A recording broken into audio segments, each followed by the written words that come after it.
I am super excited to be here with so many awesome sales enablement professionals in the room. I've already learned a ton just in the few sessions I've been here this morning. I'm Macy Tanking, head of sales enablement at VidMob. I'm also mom to 6-year-old son Xavier. I am a former amateur boxer, which is why the training thing is in here. We all are in the training space. And believe it or not, I learned a lot about what we do by taking a few on the chin. And I'm also a huge shoe enthusiast, and I promise most of these points are relevant over the next 30 minutes, so bear with me. So I want you to think, in a sales transaction interaction, when were you last wowed? So a good chunk of my career was spent in sales, which, can I see again, like it sounds like we've got a lot of former salespeople in the room. Quick show of hands, those of us that came from that side of the house. Awesome. So hopefully this is some stuff that resonates with you. I sold ad tech and media for the first decade of my career, and I can tell you I was effective at it, not because I was particularly good, but because I had good relationships and I worked my ass off. And so I think back to how I approach that as a sales enablement professional now and enabling my teams. And I think about how I can use the good, the bad, the ugly that I did in that career to be able to help people be more effective and efficient in their jobs now. And my sales career started at Nordstrom. I paid my way through undergrad selling women's shoes. It's kind of where my shoe fascination began.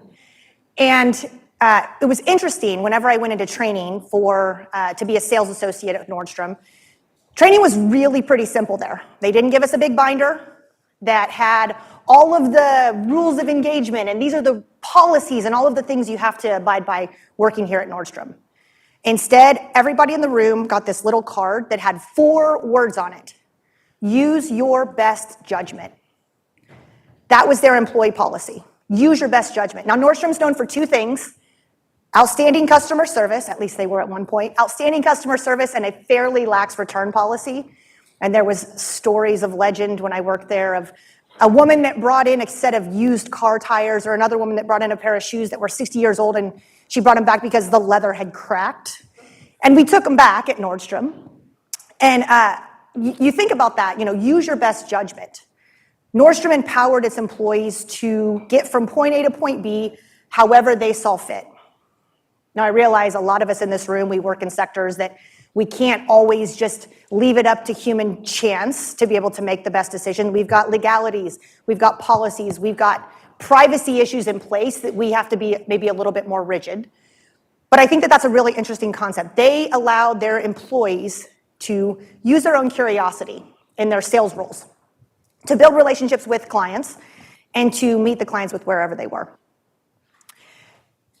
Something that's stuck with me also, and something that I was reminded of recently, I went in a few months ago because I needed an outfit for an event. And the sales associate there started to ask me questions. And she was asking me, what time is the event? Where is it at? How tall is your date? Relevant stuff. But then she also asked me questions outside of this event. She wanted to know about me, the human, Macy. I also had my son with me, and so she was asking him, hey, what do you like to do? What's your favorite cartoon? What's your favorite treat to eat after school? And so she was invested in us. And I left the store an hour later, and I had such a great experience, and I was sitting there in the car thinking, that was really fun. It was a fun interaction, not just because I got a dress and a pair of shoes that I was really excited about. It was fun because somebody was interested in me. Heidi was a sales associate. She was invested in me, and so I was invested in Heidi's point of view. I was interested in what she had to say. I really wanted to know, help me with this thing. And the thing that it dawned on me was she implemented one of the keys in sales, one of the keys in sales enablement, one of the keys in business, one of the keys in life. Was talking about this with my team, and somebody threw out one of the keys in dating. So if you want to take this advice to your dating life, feel free. And that was Heidi was curious. She was really interested. She wasn't just going through a checklist of questions to be like, hey, it's my job as your salesperson to be able to get you this dress that you want. What is this, and what is this, and what is this? She was genuinely invested, and I could tell because our animalistic brains know when somebody is genuinely interested versus when somebody is just kind of faking it. She was genuinely interested in me. And so I thought about, how do we implement curiosity in our day-to-day, in our interactions with our stakeholders, in our interactions with people that we're working with in this space. And especially right now, I was talking with Heather and Danny out in the hall, and the feeling of the industry, it's a little spooky is the word Danny used. And I think being genuinely curious with people where they are right now and understanding, what's your interest, what's your backgrounds, what's your values, what do you want to do with your career? Is there something I can do to help? Being genuinely interested in others can help this room of people go a really long ways. So I work at VidMob. VidMob is a creative intelligence platform. Unlike any other, we're building a category. And when you think about enabling a sales team, of which nobody has ever sold this thing because this thing doesn't exist, it came time for us to think about, we need to implement a sales methodology. Now, my love language is sales methodologies. I love a good sales methodology. And we did what every enablement team does. We thought about, do we build, do we partner, do we buy? And I RFP'd a bunch of industry-renowned sales enablement experts, and they were really awesome. They were also really expensive, and they were going to take a ton of time to implement. My team needed something now. And so throughout 60 stakeholder interviews and throughout a needs analysis assessment and through a jobs analysis, we came to the conclusion that we're going to build this thing ourselves. And so the VidMob way, Value Up, was born. The VidMob way is just kind of the ethos of our sales team. Anybody that has an interaction with us, whether you're a client, whether you're a partner, whether you're a platform, whether you're somebody internally, our Eng and our product teams, if you're dealing with somebody on our sales team, they're going to be curious, they're going to be compassionate, and they're going to be confident. They're going to be thought leaders, and they're going to challenge you in ways, respectfully, but we're going to create something better because that's going to be our approach. So this is the mindset that we have. And then Value Up represents the milestones that we reach through every point of the sales motion. Now, this is this makes it look like we're a very linear sales motion, which most sales motions are not. It's more like a squiggly line. But to be able to keep track of where we are within each sales stage, letters within Value Up all represent what those milestones would be. And curiosity is something that this sales methodology is absolutely fundamentally built on. And there's two milestones here that I want to call out in particular that curiosity is at their core. The first is view. So this could be the first interaction that a client has with our sales team, or it could be the 40th, where we've established partnership. We still want to understand, hey, client, what is your biggest challenge? What keeps you up at night? What can we be of service to you, your team, your company? And so we talk about asking really good questions. And we talk about active listening, which we're going to get into here in just a little bit. What does that transaction look like? That conversation. It's not a pitch, it's a conversation. So we really focus on establishing, this is going to be our operating model with you, client. We're going to always want to have a two-way dialogue. Help us to help you. And then the next piece here is listen to understand. Now, hopefully, listening is something that we are doing every single step of the way as our sales team. But what we find is that can be challenging. We only have so many hours in the day. We have quota. We have this. We have that. We have all of these pressures. And so a lot of times listening could be the first thing that goes out the window. And so this is just a reminder. And in this particular bucket of Value Up, we talk about objection handling. We talk about negotiation. We talk about having hard conversations where clients are asking us questions we might not know the answer to. How do you navigate that and show empathy, compassion, and care in those conversations? So just wanted to share this because what I think about as I work with my stakeholders, my customers who are my sales team and anybody that supports them, how do I embody the VidMob way? How do I show up with confidence, compassion, and care? So curiosity is a big piece of this, and a lot of us maybe think like, yeah, our organizations are pretty curious. But research shows that we probably all could be doing better here. Some recent research showed that less than a fourth of employees feel curiosity in their jobs on a day-to-day basis. Now, why is that? The second point kind of supports why. 70% say they face barriers to asking more questions. We're going to get into reasons why here in just a second, but think about that. How curious is your organization? How curious are you? How curious is your sales team? How curious are the partners that you're working with? If we can all kind of step back and think about how do I approach with more genuine curiosity, we can co-create those opportunities that maybe we didn't even realize could exist. So thinking about curiosity suppressors, and I love this because I typed in curious into the stock image site that I use to be able to go and put photos in this deck.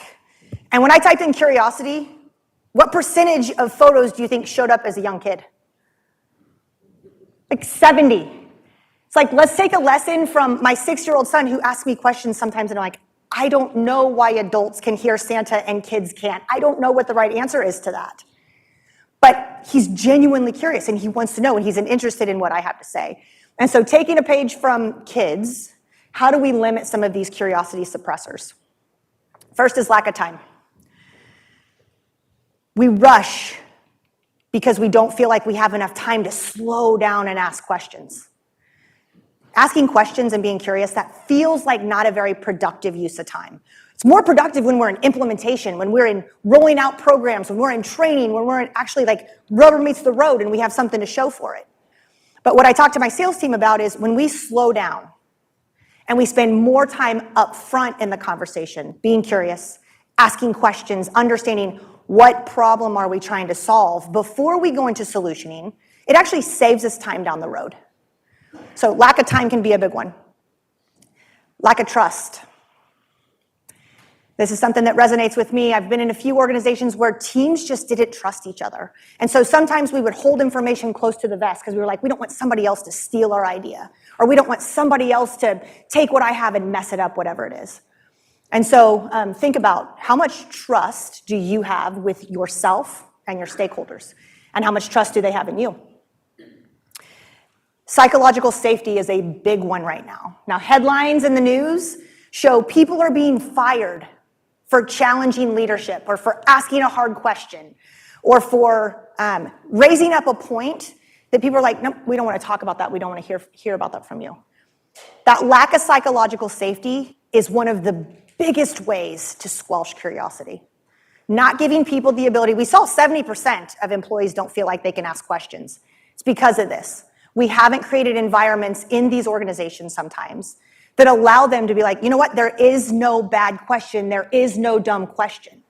And what I've seen some organizations do is give anonymous channels. If you have a question that you're maybe afraid to ask, or if you have a question that you think is going to be challenging or it's going to come off as, you know, in a certain way, submit it via this anonymous Google survey form or whatever that is. So allowing that psychological safety, and then whenever employees do raise up these hard points and these challenges, how are we responding as leaders within our company or as our leadership team, people that we're working with? How are they responding? Are they defensive? Are they the quick answer is but, and then they have a rebuttal? Instead of sitting back, being curious, I wonder why this person's asking this question. I wonder what's going on with them. Why is a really good question to ask to create that psychological safety. Another thing is assumptions. Those of us that are on kind of the training development side, how many times have you had a stakeholder come to you and say, I need a negotiation training, or I need a training on effective communication, or I need a training on discovery, I need a training, and they tell us. And how many times, I'm super guilty of this, especially earlier in my sales enablement career, I was like, great, I've got that. Here you go, let's go with it, let's roll it out, let's do it. What I failed to do, I assumed they knew the gaps of their team. Some do, some don't. I assumed we had the same working definition of negotiation, of discovery, of whatever the skill was. We didn't most of the time. And so I would bring out my sales training and they'd be like, yeah, that wasn't quite exactly what we needed. Where if I just would have been more curious up front, okay, help me understand, what are the behaviors you see now? What are the behaviors you want to see? What's the gap? How do we assess that? How do we compartmentalize that and define that? And then what's the best solve moving forward? The last one here is egos. Just have to call that out. And I'm not pointing the finger at anybody. Again, looking back, a lot of times, because I came from a sales world, I'm like, I know what it's like to be a seller. And so sometimes my own ego gets in the way. How can I set that aside and say, you know what? I do not have all the answers. I don't need to be the smartest person in the room. Even when it comes to training, I'm a team of one at VidMob. There are other people that I've been able to learn from who came from different aspects of their career, different aspects of the industry. How do I put my ego aside and learn from them? So thinking about where is your org? I just wrapped up my master's in organizational psychology from Kansas State. And over here on the right, we have Maslow's hierarchy of needs. If you've taken a psychology class of any kind dating back to like junior high, you probably have seen Maslow's hierarchy of need. We spent an entire semester talking about this. And we spent a lot of time talking about this because at the time, you think about over the last 3 years, we've been dealing with remote work. We've been dealing with uncertainty. We've been dealing with fear and disease and not being able to see our loved ones and friends, like all of this stuff. And so we wanted to be really mindful as organizational psychology practitioners. How can we be really mindful with where our people are, mental health-wise? And so what's interesting about this is when you have an organization that's operating down at the bottom of this, we're worried about safety and security, and we're worried about our psychological needs. We are literally in survival mode. Curiosity is probably not going to be very high. I teach a program on good open questions and active listening and really like learning about a client's business and their needs. And I had someone tell me one time, I am in survival mode. I go from one meeting to the next meeting to the next meeting. Curiosity is a luxury to me. And I was like, oh, that's a lesson for me. I can't be talking about curiosity to somebody who has a scarcity mindset. Somebody that literally is like, I am putting one foot in front of the other. You're telling me now I have to like sit back and ask questions? So what does it look like to handle those first needs before we move up to the elevated skill of curiosity? Now, for those of us, hopefully we've all experienced what it feels like to be in an organization that's at the top of this pyramid, where we get to think about self-fulfillment, self-actualization, and we get to genuinely like think outside of the box, and ideas come out of those conversations that were never within our former purview because we didn't know they could exist. And when we come from that, where I'm going to ask questions, sometimes I have no idea the answer. I have no idea, where you're going to take this conversation, other person on the other side of this conversation, but we can co-create whatever that would be. And so that's where the sweet spot is. How do we get to the top of this pyramid? And how do we have those conversations that are really driven in genuine curiosity? So the benefits, I don't need to talk to anybody here about why we need to be more curious. It's pretty apparent. Fewer errors, reduced confirmation bias. We live in a world now where you can go to Google. Whatever your viewpoint is under the sun, you will go out and find research that supports your viewpoint, full stop. And so how do we get out of those confirmation bias loops? We ask others. We approach with curiosity. We maybe do a Google search that doesn't look like other Google searches. What if this isn't true? More innovation. We can get from point A to point B in more creative ways. We get to be like I got to be at Nordstrom, where I got to use my best judgment. It's like, cool, sky's the limit here. I'm going to try a few things, and then I'm going to figure out what works for me. So you can be more innovative. Less group conflict. Empathy is a big piece of this. How do I walk a mile in someone else's shoes? The truth is we can't. There's 7.2 billion or whatever the global population is, 7.2 billion different viewpoints in the world. There is absolutely no way, no matter how well we know somebody, we can never fully understand what it is to be them, to think like them, to see the world through their eyeballs. The closest we can get is through asking questions. And then this open communication, again, going back to psychological safety, the more we allow people to share, the more we have less confirmation bias and more group input. One of the things we do in a negotiation training that I lead is this exercise called positions and interests. And we ask ourselves, whenever we get a tough question or a conflict or an objection from a client, what is their position? And if you've taught any kind of negotiation training, this probably is familiar to you. What is their position? That's what they say. This is my viewpoint. And then we say, okay, now what are their interests? Why do they think that? And then I've seen this in sellers where they're really frustrated with a client because they're just hard to work with. They keep saying this. And I'm like, okay, why do they think that? And the more that they can start to write down, we did not deliver on that thing last year, and then they were frustrated about this, all of a sudden their viewpoint changes. And this is actually something, an exercise that I've been doing with internal teams as well. If my sales team and my customer success team, for instance, they have conflict, I do a positions and interests exercise. Okay, your position is they want to micromanage, or they're overbearing, or they're not doing their jobs. Why do you think that is? There's not enough people on their team. Your team has let them down. There's always an underlying reason why. We had last year at our sales kickoff, Rashad Tabakawala. If you ever get to hear this man speak, run. Don't walk, run. It was an hour of some of the best thought-provoking content I've ever been a part of. He is the definition of a student. He spends an hour a day, and he's one of kind of the godfathers of the marketing industry. He has created a space of which a lot of us work. And he spends an hour a day just learning. He's taken on over the last year, he wants to learn more about Web 3.0, which is really cool. He's got a blog I highly recommend, not just for those in the digital advertising space, but for in general. He has a lot of cool stuff. But one of the things that he talks about is making a case for what you believe the opposite to be true. In my objection handling training, I asked the very American and very thought-provoking question, is a hot dog a sandwich? And I start off the day with that. And it's amazing because I'm literally like, we're here to talk about objection handling and how do we check our emotions and how do we really understand somebody before we try to change their point of view. And it's like the second you ask that and you have somebody on the opposite side of that argument, it's like, it's definitely a sandwich. Look here, it's got bread and it's got meat. And like people go into defending. And then the other people are like, but on the Wikipedia page, they're like pulling up data and research to be able to back themselves up. It's like, you guys have just proved my point, and I'm not saying I would be any better if I weren't in your shoes. The second somebody comes at us, it's like, it's really easy to be curious when we're all happy clappy. But the second somebody disagrees with you if a hot dog's a sandwich or not, that's when emotions arise.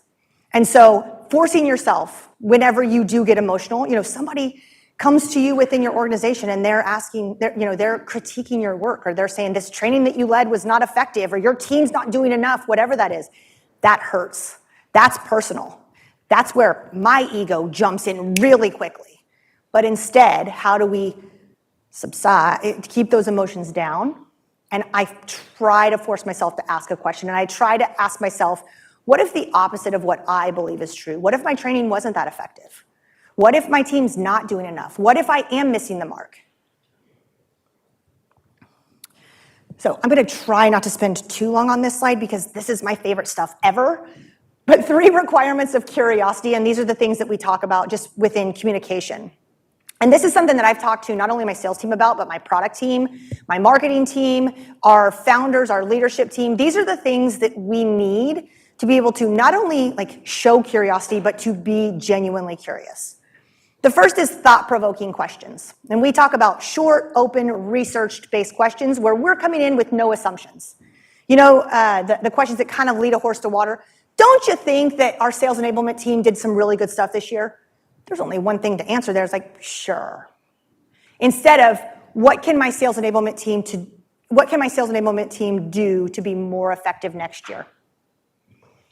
In that short, open question, they get to elaborate however they want to elaborate. The research-based is really interesting here. One of salespeople, speaking from experience here, one of my favorite questions used to be, hey, CMO, what keeps you up at night? That makes me cringe, because a quick Google search will tell me what's keeping that CMO up at night.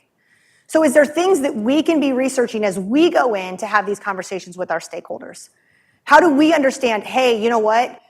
This headline with my company is indicating we're going to be really strapped for resources. How do I do more with less?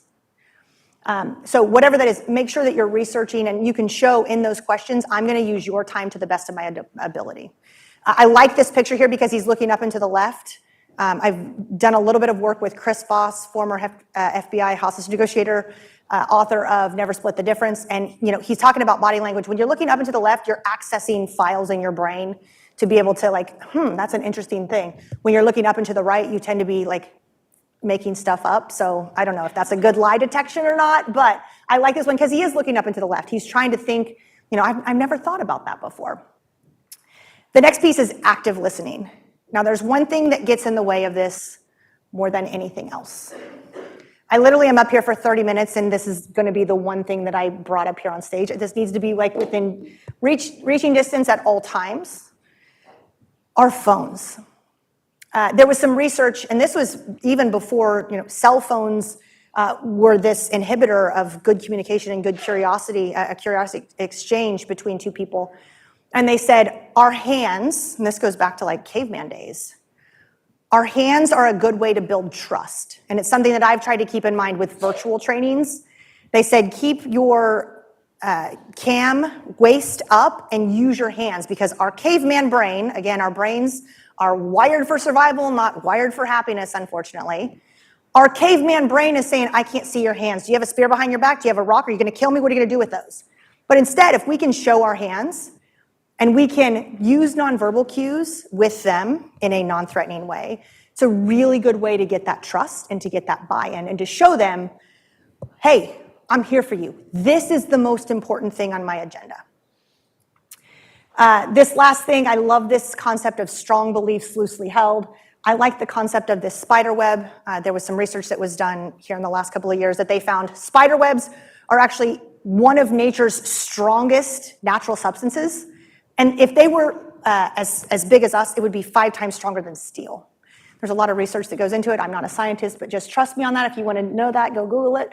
But this idea that strong beliefs loosely held, I'm going to come in with a POV. We're all going to come in with a POV. That's what we're getting paid for. But challenge me on that in a respectful way. Challenge me. What do you need? I am going to create psychological safety for you. If something's not working, tell me. If you need something that I can give, tell me. Let's figure out how can we both have these strong beliefs but make them loosely held.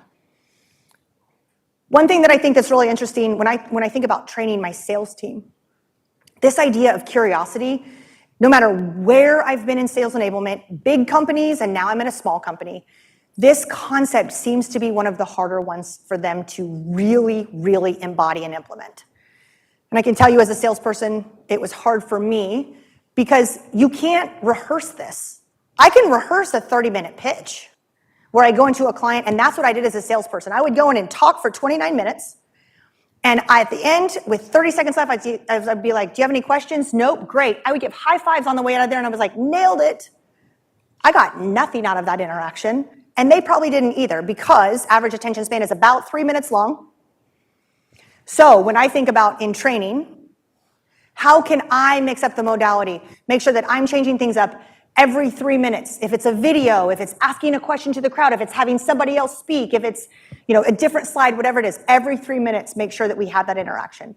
And what happens when we have these types of conversations, where it really is driven with curiosity, whether you're in sales, whether you're in sales enablement, dating, this absolutely applies. What happens is we're moving from our primitive brain, which is on cruise control. An interesting thing I just read in Dr. Joe Dispenza's book, You Are the Placebo, he talks about we have 60 to 70,000 thoughts per day, of which 90% are the same ones that we had the day before. How crazy is that? It's why I hold this clicker in my right hand and not my left. This is habit. It's why you drink your coffee with the same hand. It's why when you come to work, you don't maybe remember how you got there. We are creatures of habit. What happens when we have this kind of dialogue with somebody, we move out of our primitive brain up to our prefrontal cortex. And we're like, man, just like my interaction with Heidi at Nordstrom, man, this is cool. What's going on here? This is like really engaging. Somebody's interested in me and I'm interested in them. And so how do we have more of these human-like interactions, getting people out of that cruise control? It's through curiosity. So how can we bring this to SE? Modeling curiosity, just like we talked about. Again, this is easier said sometimes than done. How can I show others what it's like to, okay, I'm going to sit back and I'm going to ask a question before I do anything. And I try to use that language, like before we get into solutioning, I've got a few questions. We can coach leadership on what this looks like. How do we get them to not be defensive and create that psychological safety? And then how can we create that open org through that leadership development and just through modeling that?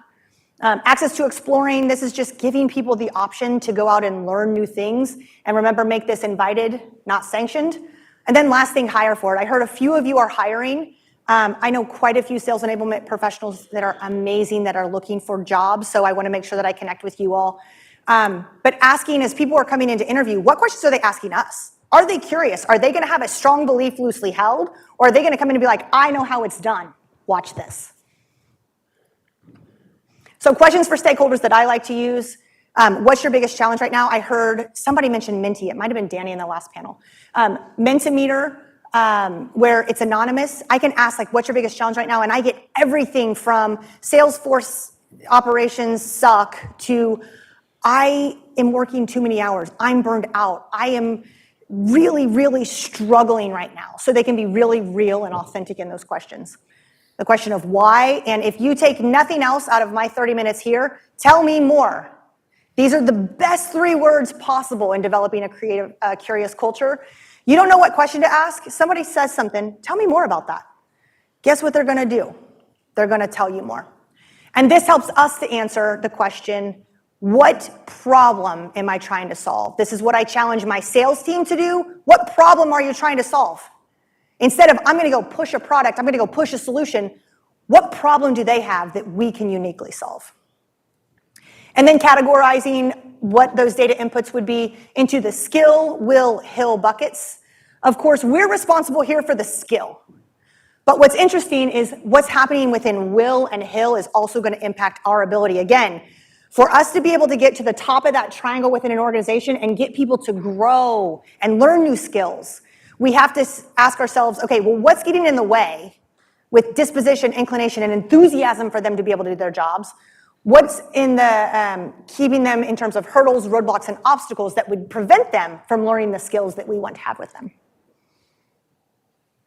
I want to end on my favorite quote from Dale Carnegie, the master of all things relationships, author of How to Win Friends and Influence People, and he says, to be interesting, be interested. So a lot of us came from the sales world. We know the acronym ABC, which for a lot of us maybe was always be closing. I would encourage us all to always be curious. I'm Macy Tanking. You can find me here at VidMob and LinkedIn. If you want to chat curiosity, if you want to chat sales enablement, if you want to chat shoes, hit me up. I would love to chat with you all. Thank you so much. Okay. We have a couple of questions. Is the lavalier on? Everybody hearing? I changed my chart right. How do you think the texting, digital communications, the early career generation came up through has impacted curiosity and communication? Love this question. In fact, it almost made it into the slide as one of the curiosity barriers. Technology. There's been a lot of research that said at first they thought, you know what, everything's at our fingertips, and this younger generation, they just get to go out and, the internet will tell them whatever they need to know. But what they found is that's actually created more curiosity, where it's like the more information we have, it's like we get to go out and kind of be explorers of all that's out there. And so thinking about, how do we spark that curiosity, especially with that younger generation? We might need to communicate in a slightly different way. We might need to challenge them in a slightly different way. But at the end of the day, use that technology to our advantage. What would it look like? We do a scavenger hunt where with our sales team, and I've got 2 divisions. I've got a younger sales team. And the thing I do for them is you got 5 minutes. Go out and find something new about your client you didn't know before. And so in those 5 minutes, they're using the internet and they're being curious. They could take that whatever direction they want to go, but kind of meeting them where they are. All right. Congrats on your master's degree. How important is a graduate degree in our industry to move forward and up towards higher positions? I feel like we're family, so I'm going to be really honest with this one. This is my second master's degree. I also have an MBA. I went into organizational psychology because I was like, that degree is going to give me some credibility. It's going to give me the ability to navigate and do what I really want to do. And now that I'm 2.5 years on the other side of it, I realize now I did not need it. to be completely honest. I had what I needed. It just was a matter, I know that the panel that was talking up here, they talked about different certifications. They talked about the experiences. They talked about like learning from people in the industry. I think that's the biggest thing. And my history in sales has given me as much as I need within the sales enablement world as my master's degree did over the last 2.5 years. So while I've gotten some interesting things and I've made some good contacts through that, I would say it's absolutely not necessary. But I would say like finding somebody else in the space to challenge your thinking, and this is where like I come from sales, but I have an interest in other things, all things L&D. Like this curiosity thing, it's not just a sales topic, it's like an L&D thing. So finding other people within the space that share your passion for it, but also bring a different perspective, I think that's more important than anything. We have time for one more. Okay. So has a strong shoe game. I encourage you to find Macy at lunch. Jordan. You all can swap stories. So the one more that I'm going to choose, hopefully nobody minds, is the last one. If you're encouraging salespeople to be curious and get to know the prospect, how do you teach them to transition from that to value prop? I get this question every single time we talk about curiosity in any kind of sales training. It's like, but I have 30 minutes once a quarter with the CMO. I have to tell them something. And the way that I tell them to position this, the same way that, whenever somebody's expecting me to go into solutions mode when we're talking about some kind of training, like what's the delivery? What are we gonna do about this? Same type of thing. If you've got a 30-minute meeting, count on 5 minutes up front, being niceties, getting to know each other and all those good things. But setting the stage early on to say, you know what? I wanna make sure I'm using this time to the best of my ability and that you walk away with what you need, which is understanding what VidMob does. Before we get into that, I want to ask you a few questions to make sure that I can navigate and hit those points that are most relevant to you. Even setting the context like that, you're letting them know, I'm not just going to come in and ask a bunch of questions. I'm also not just going to come in and talk about VidMob. I'm going to have this balance. I'm expecting you to be an active participant in this conversation. And even just using that as the anchor can kind of help set the stage that you're going to get your value prop, which is what I'm here for. But I'm also going to walk away with some valuable insights to your business as well. All right. Thank you. Awesome. Thanks, everyone.